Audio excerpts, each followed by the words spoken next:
Yeah. So racial socialization is a process used to convey like implicit and explicit messages about the meaning of race, and then add in some strategies to cope with racism. And this process can happen in schools, in neighborhoods, and it happens in all families. It just may happen differently. The frequency may be different. The combination of strategies may be different, but it's there.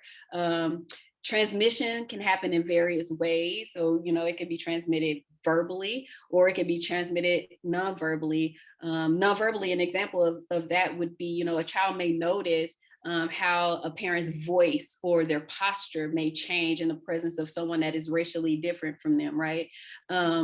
The process is also, it could be direct or indirect. So a parent may talk directly to a child about recent protests, but the child may also overhear their parent on the phone talking about the protests. And so then they receive indirect messages that way as well. And then it's also bi-directional. So children are not just these passive recipients of racial socialization, but they also help shape what that racial socialization may look like. Earlier today, I saw a Facebook video, and I don't know how many others have saw it, but I saw a Facebook video of a 4-year-old Black girl who was getting her hair done by who I am assuming was her mother. And while she's getting her hair done, she turns to the camera and she says, "I'm ugly." And so the mom turns to her, looks her dead in the face, and just filled her with affirmation. She talked about, Black is beautiful. You have beautiful chocolate skin.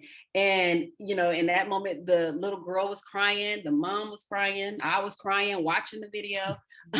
But it was an opportunity for this mom to say, this is happening to my child right now, and this is how I'm going to respond to it.